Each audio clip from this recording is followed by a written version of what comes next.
ఐటీలో ఎంట్రీ కావాలా? Trainee software engineer గా అజా కోడింగ్ ట్యూటర్ లో 2 వీక్స్ ట్రయల్ పీరియడ్ లో వెంటనే చేరండి. ప్రస్తుతం మనతో పాటు ఉన్నారు కమలాకర శర్మ సిద్ధాంతి గారు. ఒక్కసారి కొన్ని సందేహాలను ఆయన అడిగి నివృత్తి చేసుకుందాం. నమస్తే అండి. నమస్కారం. జనరల్ గా మనం చూస్తూ ఉంటాము ఏంటంటే, గుడికి వెళ్ళాలంటే లేదంటే దైవ దర్శనానికి వెళ్ళాలి అంటే మనం ఏమీ తినకుండా పొద్దున్నే తలంటు స్నానం చేసుకొని వాష్ చేసిన బట్టలు ధరించి అలా వెళ్ళాలి అని చెప్తూ ఉంటారు. కానీ పెద్ద పెద్ద పుణ్యక్షేత్రాల్లో మనం చూస్తుంటాం సార్, అవన్నీ కూడా దర్శనాలు 9 తర్వాత 10 తర్వాత 11 తర్వాత కూడా జరుగుతూనే ఉంటాయి. మరి అంతవరకు తినకుండా ఉండాలి అంటే కొంతమంది ఇబ్బంది పడేటువంటి పరిస్థితులు ఉంటాయి. అసలు తిన్న తర్వాత గుడికి వెళ్ళొచ్చా, అసలు తిన్న తర్వాత పూజ చేయొచ్చా అనేది ఒక సందేహం. విఘ్నేశ విధి మార్తాండ చంద్రేంద్రోపేంద్ర వందిత నమో గణపతే తుభ్యం బ్రహ్మణాం బ్రహ్మణస్పతే శారదా శారదాంబోజ వదనా వదనాంబుజే సర్వదా సర్వదాస్మాకం సన్నిధిం సన్నిధిం క్రియా. సుమన్ టీవీ ప్రేక్షకులందరికీ శుభోదయం. మనకు ఉపవాసాలు అన్నీ కూడా వ్రతాలకు చెప్పబడ్డాయి. అంటే ఏదైనా ఇంట్లో సత్యనారాయణ వ్రతం చేసుకోవడం కానీ, వరలక్ష్మి వ్రతం చేసుకోవడానికి, కేదారేశ్వర వ్రతం చేసుకోవడం కానీ, మళ్ళీ ఏకాదశి తర్వాత సోమవారం నక్తం అంటారు. అంటే ఉపవాసం అంటే అహోరాత్రాలు ఏమీ తినకుండా ఉండడం ఉపవాసం. నక్తం అంటే పగలు మాత్రమే తినకుండా ఉండి రాత్రిపూట భోజనం చేయడం నక్తం. ఈ విధంగా చెప్పబడ్డాయి. కానీ కేవలం దైవ దర్శనానికి వెళ్తే ఉపవాసం ఉండక్కర్లేదు. అయితే ఉదయం పూట మన సమీపంలో ఉన్నటువంటి దేవాలయానికి వెళ్తే మాత్రం తినకుండా వెళ్ళడం ఉచితం. అదే కరెక్ట్. ఎందుకంటే అక్కడ ఆలస్యం కాదు కాబట్టి, మన సమయానుకూలంగా ఉంటాం కాబట్టి. అయితే ఈ గృహస్థు ఎప్పుడు కూడా నిరాహారంగా ఉండకూడదు. ఏ ఆహారం తీసుకోకుండా గృహస్థులు ఉపవాసం చేయకూడదు. అది ఏకాదశి కానివ్వండి, సంక్రమణాలు కానివ్వండి, గ్రహణ సమయంలో కానివ్వండి. కనుక ఉదయమే దైవ దర్శనం చేసుకుంటే మధ్యాహ్నం వచ్చి భోజనం చేస్తారు. అయితే ప్రముఖ క్షేత్రాల్లో అటువంటి సౌకర్యం ఉండదు కదా. అంటే సాత్విక ఆహారం తీసుకొని వెళ్ళవచ్చును. అంటే అన్నం ఇట్లాంటివి కాకుండా ఏదైనా ఫలాలు, ఉపాహారాలు ఇట్లాంటివి తీసుకోవచ్చు. అయితే ఏ వ్రతం చేసినప్పటికీ కూడా పాలు, తర్వాత పెరుగు, నెయ్యి అంటే గోవు నుంచి వచ్చినటువంటి పదార్థాలు, వాటితో చేసిన పదార్థాలు తినవచ్చు. ఈ విధంగా ఏదైనా ఉపాహారం చేసినా ఉల్లిపాయలు వగైరా లేకుండా సాత్వికమైనటువంటి ఆహారం తీసుకొని వెళ్ళవచ్చును. నిరాహారంగా మాత్రం ఉండవలసిన పని లేదు. ఇంట్లో పూజ అయినా సరే కొంతమంది ఉదయాన్నే టిఫిన్ తినేసి తర్వాత స్నానం చేసుకొని పూజ చేస్తూ ఉంటారు. అట్లా చేయొచ్చా? లేదు, అలా చేయొచ్చు. అది కూడా పొరపాటే. అంటే ఉదయం ఉంటే వ్రతం వరకు ఇందాక చెప్పుకున్నాం కదా, పంచగవ్యంలో అంటే గోవు నుంచి వచ్చినటువంటి ఆవు పాలు కానీ, పెరుగు కానీ, నెయ్యి కానీ. గోవు అంటే గో సంబంధమైనటువంటి జాతి గేదెలు ఉంటాయి కదా, వాటికి సంబంధించిన పాలు, పెరుగు ఇవైనా తీసుకోవచ్చును. కానీ మేకపాలు, గాడిద పాలు ఇట్లాంటివి మాత్రం తాగకూడదు. తర్వాత కందమూలాలు, ఫలాలు, పండ్లు తీసుకొనవచ్చును. ఈ విధంగా సాత్విక ఆహారం తీసుకొని ఉండవచ్చు. కానీ స్నానం చేయకుండా మాత్రం ఏమీ తినకూడదు. అసలు శాస్త్రం ప్రకారం మంచినీళ్ళు కూడా తాగకూడదు. ఉదయం లేవగానే దంతధావనం చేసుకొని, స్నానాదులు ముగించుకొని, భగవత్ సంబంధించినటువంటి ఆరాధనలు చేసుకొని ఆ తర్వాతే ఏదైనా చేయాలి. అయితే కాలమాన పరిస్థితుల్లో అంతసేపు ఉండలేం కనుక కనీసం అట్లీస్ట్ మంచినీళ్ళు తాగి స్నానం చేయాలి.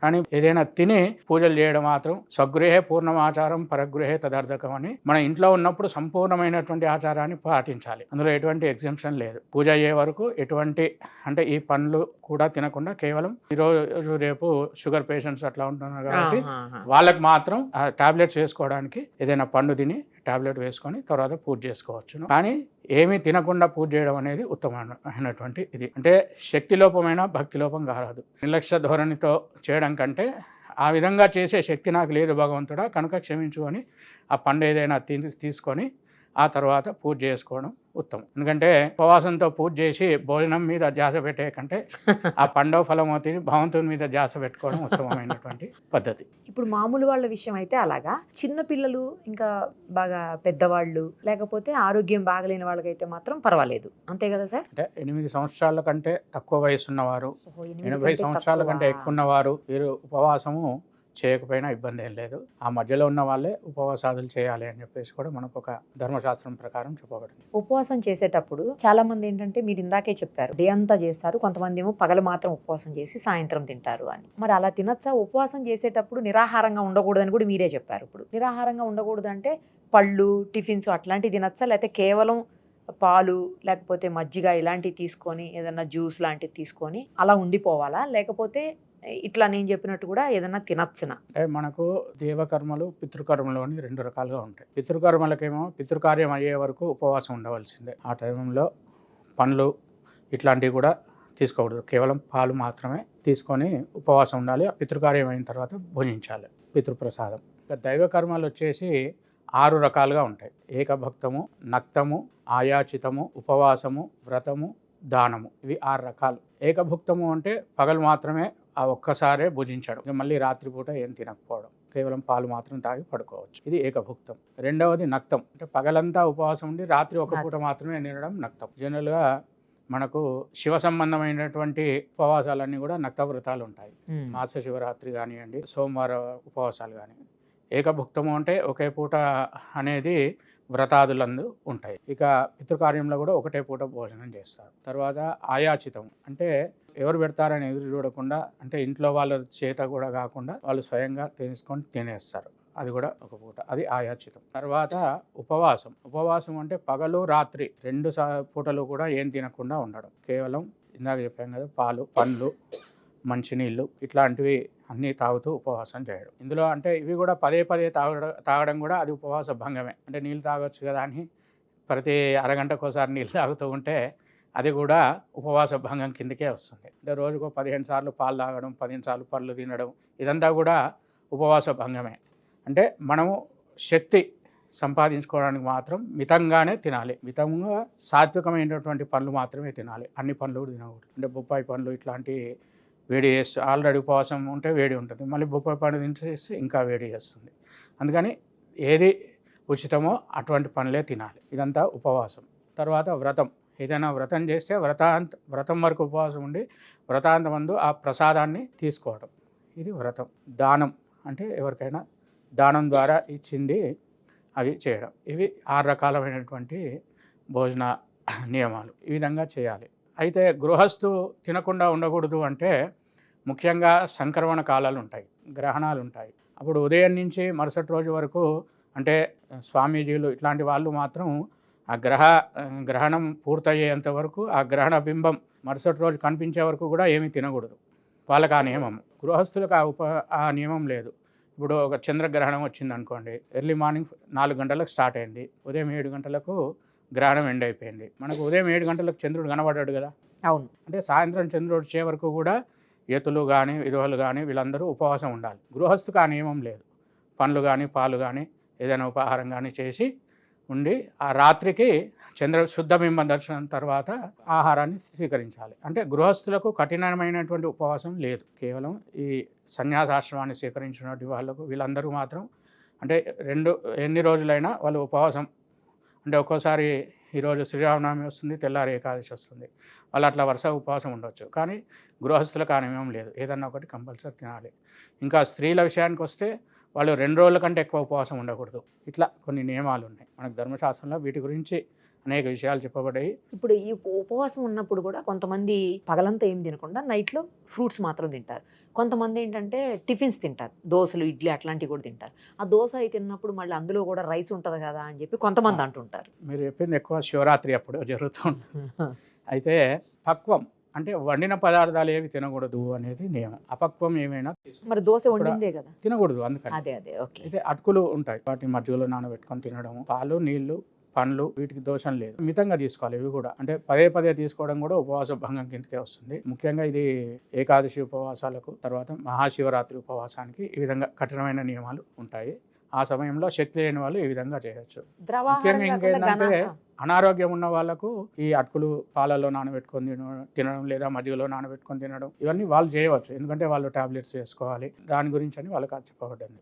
కానీ వండినవి మాత్రం ఎవరు తినకుండా ఉండడమే మంచిది. ఘనాహారం, ద్రవాహారం ఏదైనా తీసుకోవచ్చు. అటుకులు ఘనాహారమే కదా, అంటే వండకుండా ఉండాలి, వండితే పనికిరాదు. దాంతోపాటు ఇంకోటి ఏంటంటే తినే దాంట్లో కూడా మీరన్నట్లు 2-3 సార్లు ఏది పడితే అది తినేయకుండా ఒకటేసారి తినాలా? అంతే, ఒకటేసారి తినాలి. ఉపవాసాలు ఉన్నప్పుడు పదే తినడం అనేది అది ఉపవాస భంగమే. అంటే ఒకసారి పాలు, మళ్ళీ కాసేపు అయిన తర్వాత పళ్ళు, అట్లా తినవచ్చు. అంతేగాని గంటకోసారి పాలు తాగడం, 2 గంటలకోసారి పండ్లు తినడం అనేది అది ఉపవాస భంగం కిందకి వస్తుంది. ఎందుకంటే ముఖ్యంగా ఏంటంటే మనం ఉపవాసం చేసినప్పుడు కానీ, వ్రతం చేసినప్పుడు కానీ భగవత్ చింతన ఎక్కువ ఉండాలి. అంటే అందరూ పూజలు చేయలేరు కదా, పూజ చేయగలిగిన వారు పూజ చేయాలి, జపం చేయగలిగిన వాళ్ళు జపం చేసుకోవాలి. ఇవన్నీ చేయలేని వాళ్ళు అట్లీస్ట్ ఆ యొక్క పురాణాలను ఎవరైనా చెప్తుంటే వినడం కానీ, ముఖ్యానికి ఆ భగవంతునికి ఉపవాసము అంటే సమీపంలో ఉండడం, భగవంతునికి సమీపంలో ఉండడమే ఉపవాసం.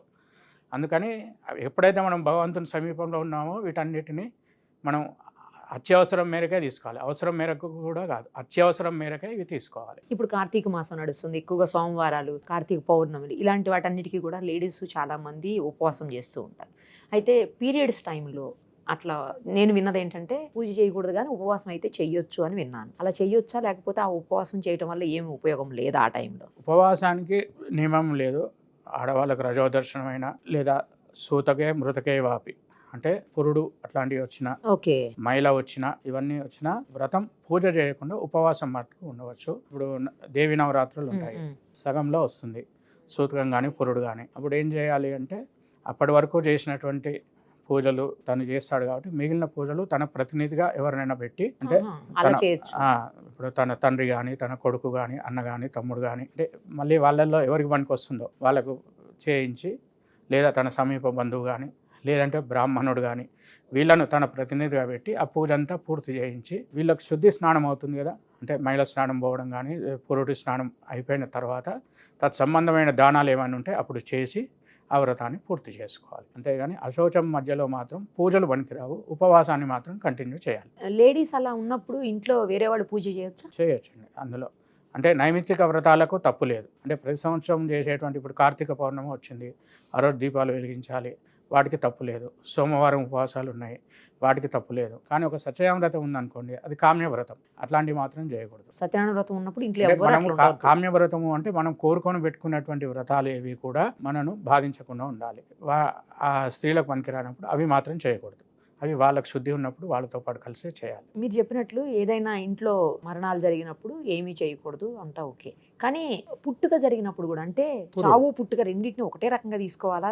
ఎందుకంటే పుట్టుక అనేది చాలా సంతోషకరమైనటువంటి విషయం. ఇది ఎంత బాధాకరమైన విషయమో ఇది అంత సంతోషకరమైన విషయం. మరి అలాంటప్పుడు కూడా గుడికి వెళ్ళకూడదు, ఆ గుడిలో పూజలు చేయకూడదు, దర్శనాలకు వెళ్ళకూడదు అని చెప్తారు కదా. ఎందుకని ఇంత మంచి విషయాన్ని కూడా ఎందుకు అట్లా? ఎందుకు అంటే జాతాశౌచము మృతాశౌచము అని ఇవి రెండు మీకు కరోనా టైంలో చెప్పారు కదా, అంటే ఆ రెండు కూడా జాగ్రత్తగా ఉండాల్సిన టైం. వీళ్ళందరూ ఆ పుట్టిన పాప దగ్గరికి వెళ్తుంటారు కాబట్టి వీళ్ళు శుద్ధిగా ఉండాలి. ఎక్కడ వెళ్ళకుండా, ఏ కార్యక్రమాలు లేకుండా కేవలం ఇంట్లో ఉండి వాళ్ళ పని చేసుకుంటూ ఉంటే ఆ పుట్టిన పిల్లకి కానీ బాలింతకు కానీ వాళ్ళకి ఆరోగ్యం అని చెప్పి, అంటే సైన్స్ పరంగా ఆలోచిస్తే, అదే అంటే ధర్మశాస్త్రం ప్రకారం ఆలోచిస్తే వీళ్ళందరికీ ఆయన బంధువు, అంటే బాంధవ్యం ఉంది. తర్వాత జరిగేటువంటి కార్యక్రమాలన్నింటిలో కూడా ఆయనకు భాగస్వామ్యం ఉంటుంది. ఇప్పుడు తాత అనుకోండి, ఆ అబ్బాయికి జరిగేటువంటి వివాహాదులు అన్నిట్లలో కూడా ఈ తాతగారి యొక్క ఆశీర్వచనం, అంటే మన పెళ్లిలో గోత్రాలు ప్రవలు అని చెప్తూ ఉంటారు, తండ్రి తాత ముత్తాత, అవన్నీ ఉంటాయి కదా. అబ్బాయికి వీళ్ళందరితోటి బాంధవ్యం ఏర్పడింది కాబట్టి ఇప్పుడు తాతగారికి ఏర్పడింది. ఆ తాతగారికి ఉన్నటువంటి పిల్లలు ఎవరు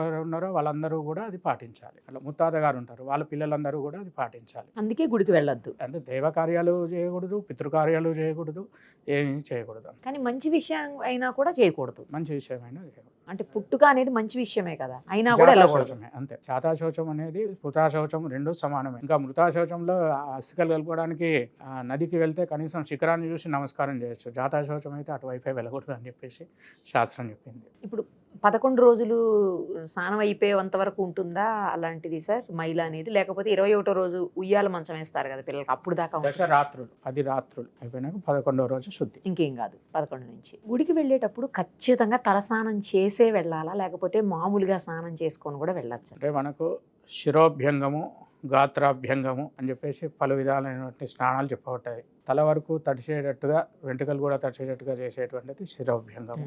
కంఠం వరకు పూర్తిగా తడిచి ముఖం మాత్రం కడుక్కునేది గాత్రాభ్యంగము. ఇట్లా భస్మ స్నానం అని ఇట్లా నానా రకాలుగా ఉన్నాయి. అంటే సందర్భానుసారంగా ఆ యొక్క స్నానాలు వాటి, అంటే స్నానం చేయాల్సిన ఆవశ్యకతను బట్టి. మామూలు దర్శనానికి వెళ్తే మాత్రము గాత్రాభ్యంగం అంటే కంఠ స్నానం వరకు చేసినా పర్వాలేదు. కానీ ఏదైనా వ్రతాలు చేస్తే మాత్రం కేవలం శిరోభ్యంగం అని కాదు, అక్కడ మంగళ స్నానాన్ని ఆచరించాలి. అంటే ఉదయాన్నే లేవగానే బ్రష్ చేసుకోగానే అలాగే వెళ్ళి స్నానం చేయడం కాదు, బొట్టు పెట్టుకొని ఆ కుంకుమతో వీలైతే తలకు నూనె పెట్టుకొని స్నానం చేయాలి. అప్పుడు అది మంగళ స్నానం అవుతుంది.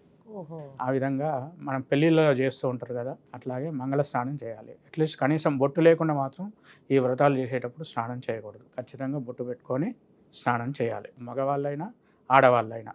ఆ విధంగా మంగళ స్నానం చేసి వ్రతాదులను ఆచరించినట్టయితే శుభంగా ఉంటుంది. కేవలం అభ్యంగ స్నానము అనేది ఇతర సందర్భాల్లో చేస్తూ ఉంటారు, అంటే మామూలు రోజుల్లో అయినా చేసుకోవచ్చు.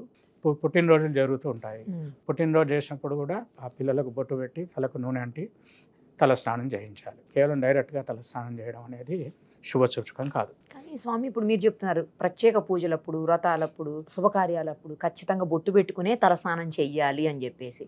కానీ అడగొచ్చలేదు నాకు తెలియదు, ఆయన అడుగుతున్నాను, సందేహం తీర్చుకోవాలి కాబట్టి. భర్త చనిపోయినప్పుడు కూడా పెద్ద బొట్టు పెట్టేసి ఆమెకు తలధార స్నానం చేపిస్తారు, ఆ బొట్టు అలాగే పెట్టి. మరి అదేంటి అట్లా అట్లా అది వాళ్ళ చివరి మంగళ స్నానం, ఆ తర్వాత మళ్ళీ ఉండదు ఇక.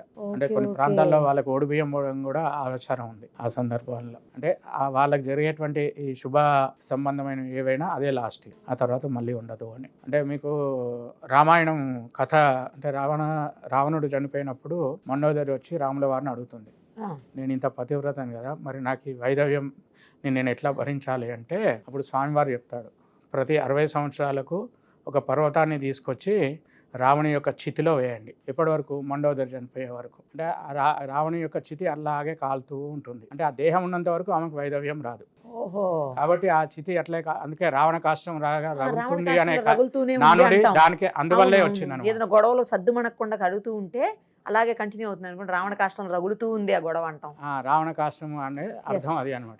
అంటే ఆ కాష్టం, ఆ మంట ఆరకుండా ఆ శరీరం అట్లాగే ఉండేటట్టుగా ప్రతి 60 సంవత్సరాలకు ఒక పర్వతాన్ని తీసుకొచ్చి అందులో వేయమని ఆంజనేయ స్వామి వారికి రాముడు ఆదేశించినట్టుగా మనకు చెప్తూ ఉంటారు. అయితే మామూలుగా స్నానాలు చేసేటప్పుడు మాత్రం బొట్టు ఉంచుకునే చెయ్యాలి అయితే ఆడవాళ్ళు, అంతే. మగవాళ్ళైనా 24 గంటలు ఆడవాళ్లకు సౌభాగ్య చిహ్నాలు వాళ్ళ ఒంటి మీద ఉండాలి, దానికి ఎట్లాంటి ఎగ్జామ్షన్ లేదు. మరి అలా అంటున్నారు స్వామి. ఇప్పుడంతా మంగళసూత్రాలు, మట్టెలు, గాజులు ఎంత కూడా వేసుకోవట్లేదు మోడర్న్ యుగం మొదలైపోయిన తర్వాత. అదే మరి దాన్ని ఏమంటారు? అంటే ఒక రకంగా వాటి గురించి చర్చించుకోవడం కూడా పాపమేనేమో. అంటే దాంట్లో ఏ ఒక్కటి లేకపోయినా అది తప్పే, ఏ ఒక్కటి లేకపోయినా భోజనం కూడా చేయకూడదు. వాళ్ళు మనకు మెట్టెలు చేయిస్తూ ఉంటారు మధ్య మధ్యలో, 3 సంవత్సరాలకు 5 సంవత్సరాలకు అవి అరిగిపోయినప్పుడు చేయిస్తుంటారు. అప్పుడు కూడా అంటే మనం ఆ కంసాలికి ఆ మెట్టెలు ఇచ్చినప్పుడు ఆయన తిరిగి ఇచ్చిన తర్వాత ఆ మెటీరియల్ పెట్టుకున్న తర్వాతనే భోజనం చేయాలి, అప్పటి వరకు భోజనం చేయకూడదు. తర్వాత 12 గంటల తర్వాత పూజ చేయకూడదు, గుడిలో దర్శనం చేసుకోకూడదు అంట. కానీ కొన్ని పుణ్యక్షేత్రాల్లో తర్వాత కూడా జరుగుతూనే ఉంటాయి కదా స్వామి, అలా మరి చేయొచ్చా? వాస్తవంగా అయితే అది నిషీధి కాలం. రాత్రి 12 నుంచి 3 వరకు వద్దంటారు. నిషీధి కాలం అంటే మధ్యరాత్రికి అటో గడియ ఇటో గడియ. మిట్ట మధ్యాహ్నం కూడా అంటున్నాను, మధ్యాహ్నం పూట అడుగుతున్నాను. మనకు పంచకాల విభాగంలో ప్రాతకాలము, సంగమ కాలము, మధ్యాహ్న కాలము, అపరాహ్న కాలము, సాయాహ్న కాలం అని 4 ఉంటాయి. ఇందులో ప్రాతకాలం అంతా కూడా మనం చేసుకునేటువంటి నిత్యము చేసుకునేటువంటి అంటే సంధ్యావందనము ఇత్యాది కార్యక్రమాలన్నీ కూడా నిత్యం చేసేటువంటి అనుష్ఠానాలు. సంధ్యావందనం సూర్యోదయానికి పూర్వమే చేయాలి, అథవా సూర్యోదయం తర్వాత 2 గడియల లోపలైనా చేయాలి. తర్వాత రోజు చేసేటువంటి పారాయణాలు, పూజలు, గురుపదేశ మంత్రాలు ఉంటాయి కదా, అవన్నీ చేసుకోవాలి. అంటే ప్రాతకాలం అంతా దైవ సంబంధమైనటువంటి కార్యక్రమాలు. సంగమ కాలంలో ఈ వ్రతాదులు ఇట్లాంటివి ఉంటాయి కదా, నైమిత్తిక కార్యక్రమాలు, అంటే ప్రతి సంవత్సరం వచ్చే కార్యక్రమాలు. అంటే బ్రాహ్మణులకైతే ఉపాకర్మ ఉంటుంది, యజ్ఞోపేతం మార్చుకోవడం, ఇట్లాంటి కార్యక్రమాలు ఏమైనా ఉంటే చేసుకోవాలి.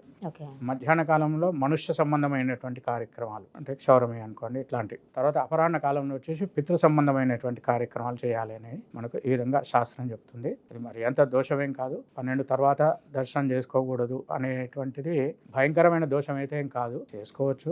కానీ దేవ సంబంధం ఏదైనా కార్యక్రమాలు ఏవైనా మధ్యాహ్నం అంటే సూర్యుడు నడినెత్తుగా ఉండే దానికంటే ముందే చేసుకోవడం అనేది ఉత్తమమైనటువంటి పద్ధతి. ఆ తర్వాత కొద్దిగా మధ్యమం, పనికిరాదు అని ఇతమిత్తంగా చెప్పలేము, కానీ మధ్యమం. ముఖ్యంగా ఆ సమయంలో ఏంటంటే నిత్యం కూడా పితృతర్పణం కార్యక్రమాలు ఇవన్నీ చెప్పబడ్డాయి. అంటే ప్రతిరోజు దేవ తర్పణము, ఋషి తర్పణము, పితృతర్పణం ఇవి చేయాలి అని బ్రాహ్మణులకు చెప్పి ఆ సమయంలో అవి చేసుకోవాలి యాక్చువల్గా. Right sir. ఇంకొకటి ఏంటంటే ఇప్పుడు మనం గుడికి వెళ్తాము, లేదంటే ఇంట్లో పూజ చేస్తాం, పూలు పట్టుకెళ్తాము. గుడికి వెళ్తే ఇంట్లో కూడా పటాలకు, దేవుడు ఫోటోలకు అన్నిటికీ కూడా పూలు పెట్టుకుంటాం. అవి మనం కొనుక్కొచ్చి పెట్టేవాళ్ళు తక్కువైపోయారు ఈ రోజుల్లో. పక్కింట్లో, ఎదురింట్లో, లేకపోతే అపార్ట్మెంట్లో అందరూ కలిసి ఉన్న ఇంట్లో కోసుకొని వచ్చేసి పూలు అలా పెట్టేస్తున్నాను. నాకు ఎవరో చెప్పారు, అలా వేరే వాళ్ళ దగ్గర నుంచి తీసుకొచ్చిన, లేకపోతే రోడ్ల మీద కోసుకొచ్చిన పూలు, లేదు అంటే అపార్ట్మెంట్లో నువ్వు మొక్కను పెట్టలేదు, నువ్వు పొయ్యట్లా వాటర్, నువ్వు ఏమీ వాటిని పోషణ చూడట్లేదు, అలాంటి వాటికి తీసుకొచ్చి పెడితే ఆ ప్రతిఫలం అనేది నీకేమీ దక్కదు. అసలు నువ్వు కొనుక్కొచ్చి పెట్టిన పూలకు మాత్రమే ప్రతిఫలం దొక్కుతుంది. వీటన్నిటికీ కూడా ఎవరైతే వాటి సంరక్షణ చూస్తున్నారో వాళ్ళకే పోతుంది అని చెప్పారు. నిజమేనా సార్? అంటే నిజమే. తాను సొంతగా తన ఇంట్లో ఉన్నటువంటి పూలు తీసి పెట్టడం అనేది ఉత్తమమైనటువంటి పద్ధతి. బయట కొనుక్కొచ్చి పెట్టడం అనేది మధ్యమమైనటువంటి పద్ధతి. ఆయాచితం ఇతరుల దగ్గర అడుక్కొని వచ్చి పెట్టినటువంటి అడుక్కుని కూడా కాదు సార్, దొంగతనంగా కోసుకుని వెళ్ళిపోతుంటారు. అట్లా అడుక్కొచ్చినటువంటి అధమ ఫలితం. దొంగతనం చేసినటువంటి నిష్ఫలములు వ్యతిరేక ఫలాలను కూడా ఇస్తాయి. ఎక్కడ పడితే అక్కడ కోసి పెట్టకూడదు అయితే దేవుడికి. లేదు, వాళ్ళ అనుమతి లేకుండా వాళ్ళు ఇస్తే తీసుకొని పెట్టడమే అధమ ఫలం. అయితే వాళ్ళకి చెప్పకుండా దొంగతనం చేసినటువంటిది ఫలితం రాకపోగా దొంగతన ఫలితమే వస్తుంది, అంతే తప్ప పూజా ఫలితం మాత్రం రాదు. నేను చాలా మందిని చూశాను సార్ అట్లా. అదే ఎదురుగుండా ఇళ్లలో వాళ్ళ ఇళ్ళల్లో పూలు కోసుకొచ్చేసి పెట్టేస్తా ఉంటారు. లేదంటే అపార్ట్మెంట్ ఉందండి, కామన్ గా ఉంటుంది, వాళ్ళ ఇష్టం వచ్చిన పూలు కోసేయటం, వాళ్ళే పెట్టేసుకోవటం. ఈ గుడికి కూడా తీసుకుపోతుంటే చూశాను సార్ నేను. అవునవును, అంటే అది పద్ధతి కాదు. వాస్తవంగా పత్రం పుష్పం ఫలంతో లేకుంటే భక్తితో నమస్కారం చేయడం ఖచ్చితంగా పూలు లేకపోయినా తీసుకోవాల్సిన పర్వాలేదు అవసరం ఉంది. చెప్పారు ఆయన నాకు. అంతే. పూలు పెట్టకపోయినా పర్వాలేదమ్మా, అంటే- వేరే వాళ్ళే తెచ్చి మాత్రం పెట్టకూడదు. అంటే భక్తి పుష్పం పెద్ద పుష్పం, అంతకంటే పెద్దవి కాదు కదా ఏది. కనుక భక్తితో నమస్కారం చేయడం అనేది ఉత్తమం. ఎన్ని పుష్పాలు తీసుకొచ్చినా భక్తి లేకపోతే అవన్నీ నిష్ఫలమే తప్ప అది కూడా కరెక్ట్. భక్తి వస్తు లోపమైనా భక్తి లోపం కావద్దు. ఏ పూజ అయినా తీసుకోండి, వస్తు లోపమైనా పర్వాలేదు, వస్తు లోపమైనా ఇబ్బంది లేదు, భక్తి లోపం మాత్రం కారాదు. మీకు సత్యనారాయణ వ్రతంలో వస్తుంది, ఏ వ్రతంలో అయినా వస్తుంది, ఎవరు చెప్పినా అదే చెప్తారు. వస్తు లోపమైనా భక్తి లోపం రాదు. మోక్ష సాధన సామగ్ర్యం భక్తి రేవ గరీయసి, అంటే మోక్షాన్ని రావాలంటే భక్తిని మించింది ఏదీ లేదు. మీరు 1000 కిలోల పూలు తెచ్చినా భక్తి లేకపోతే అది నిష్ప్రయోజనమే తప్ప ఎటువంటి ఫలితము దాంట్లో ఉండదు. అన్నిటికంటే ప్రధానమైనది భక్తి. ఇంకొకటి సార్, ఇప్పుడు చనిపోయిన వాళ్ళ పెద్దవాళ్ళ ఫోటోలు ఉంటాయి, పితృదేవతల ఫోటోలు, అవన్నీ తీసుకెళ్లి పూజా మందిరంలో పెడతారు కొంతమంది. నేను విన్నాను అలా పెట్టకూడదు, అది కరెక్ట్ కాదు. తర్వాత ఇంట్లో కూడా ఉత్తరం వైపు ఉన్నటువంటి గోడకు మాత్రమే చనిపోయిన వాళ్ళ ఫోటోలు పెట్టాలి, మిగతా వైపు పెట్టకూడదు అని. నిజమేనా అది? దేవతలతో సమానంగా పెట్టకూడదు, ఎక్కడ పెట్టినా అంత పర్వాలేం లేదు. దక్షిణం వైపు పితృలోకం ఉంటుంది కాబట్టి ఆ ముఖంగా అది పెట్టాలని కొంతమంది చెప్తుంటారు. కానీ మిగతా వైపులో పెట్టకూడదు అనే నియమం అయితే ఏం లేదు. అంటే మనకు ఆ ఫోటోలు ఎక్కడ చూస్తే సద్భావన కలుగుతుందో అక్కడ పెట్టుకోవడం అవుతుంది. అసలు ఫోటోలు అనేదే కల్పితం. ఎందుకంటే ఒక 100 సంవత్సరాల క్రితం ఫోటోలే లేవు అసలు. అప్పుడు ఎక్కడ ఫోటోలు ఎక్కడ? శ్రాద్ధాదులు ఇట్లయినా ఓ దీపం పెట్టి ఆ దీపంలోనే పితృదేవతలను చూసుకొని వాటికే నైవేద్యాదులు పెట్టేవాళ్ళు. అయితే మనం ఏంటంటే పితృదేవతలకు సపరేట్గా చూడాలి, దేవతలను సపరేట్గా చూడాలి. ఆ దేవతలతో పాటుగా ఈ ఫోటోలు పెట్టడం అనేది మాత్రం కొంత అది ఆక్షేపణీయం. కానీ ఇంట్లో ఎక్కడ పెట్టుకున్నా తప్పులేదు, కాకపోతే దేవతలతో సమానంగా మాత్రం పెట్టకూడదు. అంటే పక్కకు దేవుడి ఫోటో, పక్కకు పితృదేవతల ఫోటో అట్లా పెట్టకూడదు, అవి సపరేట్గా ఉండాలి. ఆ రూమ్ లో కూడా పెట్టకూడదని విను, పూజా మందిరంలో పెట్టొద్దని. పూజా మందిరంలో పెట్టకపోవడం ఉత్తమము. కాకపోతే ఒకవేళ పెట్టాల్సి వచ్చినా దేవతలతో సమానంగా మాత్రం పెట్టకూడదు. పక్కకి ఎక్కడైనా ఓ మూలకు పెట్టుకుంటే, అంటే దేవతలు జనరల్గా తూర్పు వైపు పెడుతూ ఉంటాం, వీళ్ళు ఎక్కడ ఉత్తరం వైపు గోడకు మేకొట్టి వేసుకుంటే అది అధమపక్షం, తప్పదు అనుకుంటే. ఎందుకంటే చిన్న చిన్న ఇండ్లు ఉంటాయి కాబట్టి అట్లాంటి వాళ్ళకి. కానీ దేవతల ఫోటోలు అంటే చాలా వరకు హాల్లోనే పెట్టుకుంటూ ఉంటారు. అవును. పితృదేవతలు ఎవరైనా, అంటే ఇంట్లో వాళ్ళు ఎవరైనా పెద్దవాళ్ళు చనిపోయినప్పుడు జ్ఞాపకార్థం అని చెప్పి ఏదో ఒకటి ఇస్తుంటారు, బాక్సులను, గిన్నెలను, డబ్బాలను ఏవో ఇస్తుంటారు స్టీల్వి. నాకు కొంతమంది చెప్పింది ఏంటంటే అలాంటివి అసలు యూజ్ చేయకూడదు అని చెప్పి కొంతమంది చెప్పారు. కానీ వేరే వాళ్ళు చెప్పింది ఏంటంటే అది చాలా మంచిది, అలాంటి వాటిల్లో దేవుడికి ప్రసాదం తీసుకెళ్ళినా లేకపోతే ఏదైనా చేసి పెట్టినా కూడా అవి చాలా మంచిది, చనిపోయిన వాళ్ళకే మంచి జరుగుతుంది అని చెప్పారు. నిజమేనా సార్ అది? అంటే ఒక రకంగా రెండు తప్పేనా? వాటిలో దోషము లేదు, ప్రత్యేకమైనటువంటి గుణము ఏం లేదు. అది వాళ్ళకి జ్ఞాపకార్థం ఒక వస్తువు ఇచ్చారు, అది వాడుకోవచ్చు అంతే. వాడుకోవడంలో దోషం లేదు. దేవుడి కోసం తీసుకెళ్తే వాళ్ళకి ఎవరైతే పోయారో వాళ్ళకి మంచి జరుగుతుంది, మంచిది అని అట్లేం లేదు. అంటే ఇచ్చిన వాళ్ళకు దాన ఫలితమే వస్తుంది తప్ప వీళ్ళు వాడినా వాడకపోయినా వాళ్ళకి వచ్చే ఫలితం అంతే. అంటే వాళ్ళ పేరు మీద ఈ వస్తువును దానం చేశారు, ఆ వస్తువు దానం చేస్తే ఎంత ఫలితం వస్తుందో అంత ఫలితం వాళ్ళకు వస్తుంది, వీళ్ళు వాడినా వాడకపోయినా.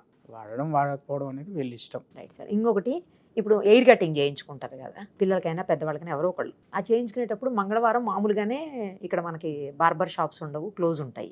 ఆ రోజు ఎలా చేయించుకోకూడదనే బార్బర్ షాప్స్ క్లోజ్ ఉంటాయి అని విన్నాం. తర్వాత ఇంకొకటి ఏంటంటే, ఏ రోజైతే పుడతారో, ఇప్పుడు ఒక అమ్మాయి ఉంది గురువారం పుట్టింది, ఒక అబ్బాయి ఉన్నాడు బుధవారం నాడు పుట్టాడు, వాళ్ళు ఆ బుధవారం నాడు లేకపోతే గురువారం నాడు వాళ్ళు పుట్టిన ఏ రోజు అయితే ఉంటుందో ఆ రోజు ఎయిర్ కటింగ్ చేయించుకోవద్దు అని అంటారు. అది నిజమేనా సార్? అసలు అమ్మాయిలు అయితే ఎప్పుడైనా చేసుకోకూడదు, అది స్త్రీలకు క్షౌరం అనేది లేదు. అబ్బాయిలకు మాత్రం ఏమిటంటే వాళ్ళ జన్మ నక్షత్రం ఉంటుంది కదా, ఇప్పుడు అశ్విని నక్షత్రంలో పుట్టారు, అశ్విని నక్షత్రం రోజు చేసుకోకూడదు.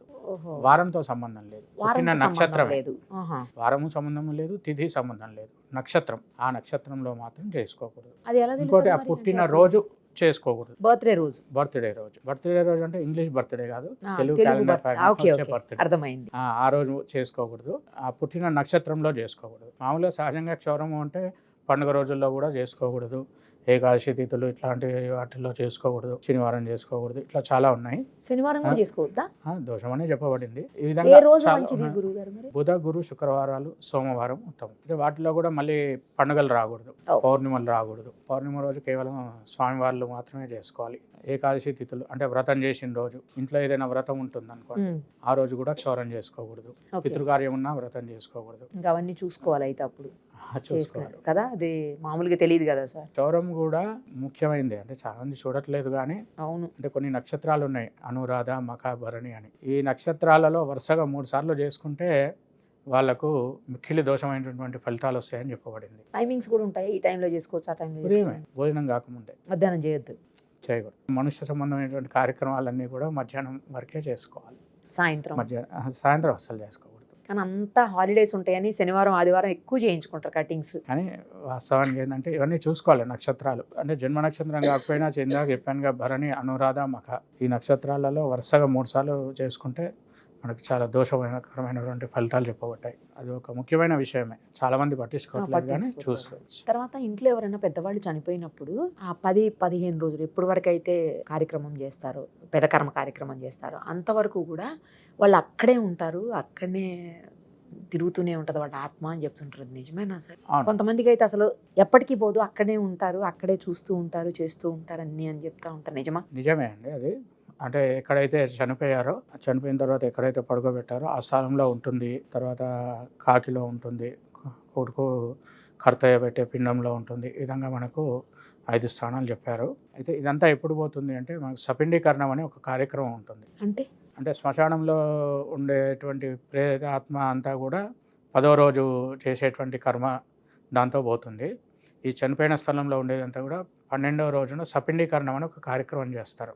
అదొక కార్యక్రమం. అప్పటి వరకు కూడా ఈ చనిపోయాడు వ్యక్తి, ఆయనకు ఇంకా వేరే శరీరం ఏం రాలేదు కాబట్టి ప్రేత శరీరంలో ఉన్నాడు. అంటే ఏ లోకానికి వెళ్ళాలో తెలియదు, ఈ లోకంలో లేడు, మధ్యలో తిరుగుతూ ఉంటాడు. అందుకని 12వ రోజున చేసేటువంటి సపిండీకరణంతో ఆయనకు ఆ ప్రేత శరీరం పోయి భోగ శరీరం వస్తుంది అని చెప్పేసి మనకు ఆ 10 రోజులు చేసే కర్మ యొక్క అంతరార్థం అదే. 12వ రోజు చేసేటువంటి సపిండీకరణంతో ఆ ప్రేత కర్మ పూర్తవుతుంది. అప్పుడు అతను పితృలోకానికి చేరుతాడు. అంటే అన్ని రోజులు ఆ చనిపోయిన వ్యక్తి యొక్క తండ్రి ఏ రూపంలో ఉన్నాడో ఆ రూపానికి ఈ చనిపోయిన వ్యక్తి వెళ్తాడు. అందుకని అప్పటి వరకు వాళ్ళ పిల్లలకు అందరికి కూడా సూతగా ఉంటుంది. అక్కడే తిరుగుతూ ఉంటారు అనేది కూడా నిజమేనా సార్? నిజమే, ఉంది. ఆ విధంగా కూడా మనకు శాస్త్రంలో చెప్పబడింది. అది అయ్యేంత వరకు కూడా అక్కడే ఉంటారని. అందుకే ఆ కర్తలు కూడా ఊరు దాటి వెళ్ళకూడదని అదంతా నియమాలు చెప్పబడ్డాయి. కర్మ కార్యక్రమాలు కూడా సక్రమంగా చెయ్యకపోయినా పితృదోషం అలాగే ఉండిపోతుంది అని అంటున్నారు. ఉంటుంది. అంటే పితృదోషం అనేది కేవలం ఆ 12 రోజుల కర్మే కాదు, ప్రతి సంవత్సరం చేసే సంవత్సరీకము ఇవన్నీ కూడా పితృకార్యాలే.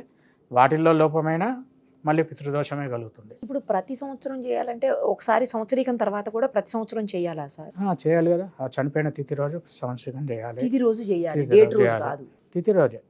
మన హిందూ సాంప్రదాయం అంతా కూడా తిథే. ఎందుకంటే ఆ తిథి రోజే మనకు ఆ వాతావరణంలో ఆ సూచనలు కనిపిస్తాయి. అంటే ఇప్పుడు ఒక వ్యక్తి పౌర్ణమి రోజు చనిపోయాడు అనుకోండి, ఇప్పుడు చైత్రమాసంలో వచ్చే పౌర్ణమి రోజు ఒక వ్యక్తి చనిపోయాడు అంటే చైత్రమాసం అనేది ఒక వాతావరణం చుట్టూ ఉంటుంది, మనకు శరీరానికి తెలుస్తుంది. పౌర్ణిమ అనేది మనకు ఆకాశంలో కనబడుతుంది ఒకే రకంగా. అదే ఇప్పుడు జనవరి 1 అనుకోండి, అది ఒకసారి పౌర్ణమి రావచ్చు, ఒకరోజు అమావాస్య రావచ్చు. దానికి సూచనలు ఏం కనిపిస్తున్నాయి? ఏం కనబడట్లేదు కదా. అందుకే పుట్టినరోజైనా, సంవత్సరికమైన వ్రతాలైనా ఏదైనా మనకు హిందూ సాంప్రదాయంలో తెలుగు క్యాలెండర్. అంటే ఇది మనకు కేవలం ఇప్పుడు వినాయక చవితి అనుకోండి, మనకు ప్రతి వినాయక చవితికి చంద్రుని యొక్క కళలు ఒకే అంతే ఉంటాయి. విజయదశమి అనుకోండి అదే ఉంటుంది. ఆ వాతావరణం కొద్దిగా కుడి ఎడమలుగా అంతే ఉంటుంది. ఇప్పుడు చైత్రమాసంలో వచ్చేటువంటి పౌర్ణిమ వాతావరణం వేడిగానే ఉంటుంది, కార్తీక మాసంలో వచ్చే పౌర్ణిమ వాతావరణం చల్లగానే ఉంటుంది. అది మన శరీరానికి తెలుస్తుంది. పౌర్ణిమ కాదా మనకు ఆకాశంలో కనిపిస్తుంది. ఓకే, అంతే. మనకు డేట్ల ప్రకారం ఏం తెలుస్తుంది? ఏం తెలవట్లేదు కదా. కానీ ఖచ్చితంగా హిందూ క్యాలెండర్ ప్రకారమే మనం ఏ కార్యక్రమం చేసినా హిందూ క్యాలెండర్ని ఫాలో కావడం అనేది, అంటే ఇది మనకు కేవలం అంటే హిందూ క్యాలెండర్ యొక్క గొప్పతనం చెప్పుకోవడానికి కాదు, మనకు కనిపిస్తుంది. అక్కడ మనం హేతుబద్ధత ఆలోచిస్తే మనకు కనిపించేది అదే. ఇప్పుడు కావాలి అంటే ఆ రోజు చేసుకోవచ్చు, పుట్టినరోజు నాడు చేసుకోవచ్చా? కావాలంటే బర్త్డే రోజు చేసుకోవచ్చు, దానికి ఏముంది. కానీ ఇంగ్లీష్ డేట్స్ అనేది ఒక యూనివర్సల్, ప్రపంచవ్యాప్తంగా ఒక గుర్తు ఉండడానికి Yes. మన వాళ్ళు అంగీకరించారు అంతే తప్ప అది మన సాంప్రదాయాలకు దాన్ని పాటించవలసినటువంటి పని లేదు. మన సాంప్రదాయమే కదా. ఎన్నిసార్లు చేసుకోవడం అనేది దోషమేం కాదు, కాకపోతే ఒకటేసారి చేసుకుంటే మాత్రం హిందూ క్యాలెండర్ ప్రకారమే చేసుకోవాలి. ఇప్పుడు మీరు ఇందాక చెప్పినట్లు పితృకర్మలు చేయాలంటే అయితే ప్రతి ఇయర్ చేయాల్సిందే, ప్రతి కానీ year అది చేయాల్సిందే. ఖచ్చితంగా కొడుకే చెయ్యాలా లేకపోతే కూతుళ్ళు కూడా చేయొచ్చా? కొడుకే చేయాలి. ప్రతి సంవత్సరం కొడుకే చేయాలి. పితృకార్యాలకు అవకాశం అధికారం లేకపోతే? మగవాళ్ళకే ఉంది. అవకాశం లేని వాళ్ళు అంటే పుత్ర సంతానం లేని వాళ్ళు, లేకపోతే ఆ మనిషి అందుబాటులో లేకపోతే, ఉన్నా కూడా అందుబాటులో లేనప్పుడు అప్పుడు ఆడవాళ్ళు ఏంటంటే కేవలం సంకల్పం చేసి ఇతరులు ఎవరైనా నియమించి వాళ్ళతో కార్యక్రమం పంతులు గారితో చేయించుకోవచ్చు. ఆ ఉపవాసాదులన్నీ కూడా ఆమెనే ఉండాలి. అట్లా స్త్రీ ఉండొచ్చు కానీ అట్లా ఉన్నట్లే. ఓకే, అంటే వేరే వాళ్ళని పెట్టి చేయించుకోవాలి. అంటే మనకు శ్రాద్ధాల్లో కూడా అనేకమైనటువంటి రకాలు ఉంటాయి. ఆమ శ్రాద్ధం అని, అన్న శ్రాద్ధం అని, సంకల్ప శ్రాద్ధం అని, హిరణ్య శ్రాద్ధం అని, ఏదో రకంగా ఆ విధంగా చేయాలి. ఏమీ శక్తి లేని వాళ్ళు ఊరు బయటకు వెళ్ళి ఆకాశం వైపు చూస్తూ పితృదేవతలారా మమ్మల్ని క్షమించండి, మీకు చేయడానికి మా దగ్గర ఏమి శక్తి లేదు అని గట్టిగా ఏడుస్తే ఆ కన్నీళ్ళు తీసుకొనైనా ఆ పితృదేవతలు ఆశీర్వదిస్తారని చెప్పేసి కూడా మనకు శాస్త్రంలో చెప్పబడ్డది. ఇది పెద్దలు చెప్పినటువంటి మాటే కాదు, శాస్త్రంలో ఉన్నటువంటి మాట ఇది. ఏ రకంగా ఆ పితృదేవతలను మర్చిపోవడం అనేది ఇప్పుడు జరగకూడదు. ఎందుకంటే మనకు ఒక శరీరం ఉందంటే దానికి కారణం వాళ్ళే కదా. ఖచ్చితంగా మనం ఆ కార్యక్రమాలు చేయలేదు అంటే మనం రుణగ్రస్తులం అయిపోతాం. ఎప్పుడైతే మనం రుణగ్రస్తులం అవుతామో మనకు మోక్షం అనేది రాదు. ఆ రుణం తీరే వరకు ఆ రుణం ఉండకూడదు అనుకుంటే మనం పితృకార్యాలన్నీ సక్రమంగా చేయాలి. మహాలయాలు ఉంటాయి, అన్నీ మహాలయాలు కూడా కంపల్సరీ అందరూ ఆచరించవలసిందే. సంవత్సరికము కంపల్సరీ అందరూ ఆచరించవలసిందే. కాకపోతే విధానం ఏ విధంగా అనేది, పిండ ప్రదానం చేస్తారా లేకపోతే కేవలం బ్రాహ్మణ భోజనం చేస్తారా లేదా తర్పణాలు వదులుతారా, విధానంలో తేడా ఉండొచ్చు. కానీ శ్రాద్ధం చేయాలి, ఖచ్చితంగా శ్రాద్ధం అయితే చేయాలి. ఎందుకంటే ఒక్కో ప్రాంతంలో ఒక ఆచారం ఉంటుంది, ఒక్కొక్క శరీర స్థితి ఒక రకంగా ఉంటుంది, ఏ విధంగా చేయాలి. చెప్తున్నా ఏదైనా భక్తి లోపం మాత్రం ఉండొద్దు. అది ఒక సాహిత్యం ఇచ్చాం అనుకోండి, బ్రాహ్మణుడికి ఇస్తున్నాం అనుకోకుండా మా పితృదేవత వృత్తి కోసం ఇస్తున్నాం అనేటువంటి ఆ భావన అయితే మిస్ కావద్దు. ఏ పని చేసినా ఆ భావన మిస్ కావద్దు. ఎందుకంటే ఆ భావన మిస్ అయిందంటే మాత్రం ఫలితం శూన్యం. చాలా విషయాల్ని అంటే సందేహాలని నివృత్తి చేశారు, చాలా విషయాలు చెప్పి. Thank you sir, thank you so much. శుభమస్తు. సుమన్ టీవీలో మీ పర్సనల్ అండ్ బిజినెస్ ప్రమోషన్స్ కోసం కింది నెంబర్కి కాంటాక్ట్ చేయండి.